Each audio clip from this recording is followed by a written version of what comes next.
Complex questions are being answered in London about what it meant to be a black artist in the U.S. during the civil rights movement. Looking at their vital contributions to an important period in American art and history, a new exhibition is the story of the 60s and 70s we haven't heard before. Belle Lupton went for a sneak preview. America, 1963. The year JFK was assassinated, the first Beatles track was released in the US, and Martin Luther King Jr. delivered his famous "I Have a Dream" speech. The next 20 years witnessed the proliferation of the civil rights movement. It was a time when race became a major issue in music, sports and literature, a time of Aretha Franklin and Muhammad Ali. It's this period that London's Tate Modern has put on display in a show that focuses on what it meant to be a black artist in the US at a time when black art was being defined and debated across the country. When you say black art, it needs a definition. Are you talking about my skin color, or are you talking about an aesthetic? The way you're using it now has to do with my skin color. I think what this exhibition is about is trying to get people to look at the art, look at the aesthetics.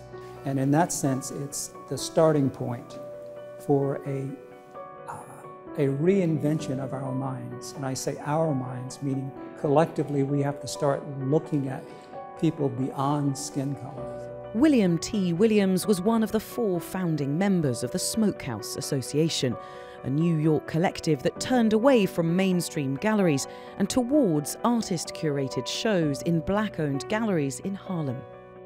They showed artwork in their own communities, engaging with street activism through a mural movement that spread to Chicago. When the Black Panther Party's culture minister saw this, he declared, "The ghetto itself is the gallery." For the show's curators, this is a chance to revisit an artistic period that's traditionally been cast in white dye. When we think about the art of the time in America, we may think of Andy Warhol, but our audiences may not be as familiar with Sam Gilliam or Jack Whitten. One of the reasons is, of course, institutional preferences and also institutional exclusion, and we have to call it what it is, institutional racism. So there were times when certain artists were privileged, certainly white male artists, and there wasn't necessarily an institutional will to exhibit the works or to think that these works had a market and could be sold.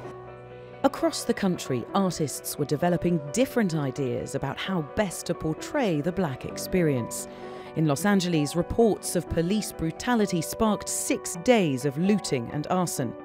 Artists like Noah Purifoy responded to the Watts Rebellion with works composed of debris found on the streets of Watts. Others called attention to a divided city. The 150 works on display here by more than 60 different artists present for the first time the beginning of a movement that still resonates today.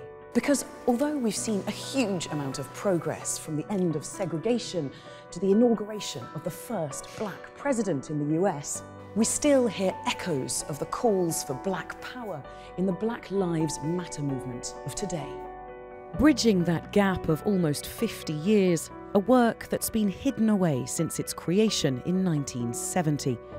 Made using an afro comb as a paintbrush, Homage to Malcolm is being displayed to the public for the first time. Its creator, Jack Whitten, was handed the National Medal of the Arts 2 years ago by then-President Barack Obama. A moment Malcolm X did not live to see. Belle Lupton, TRT World, London.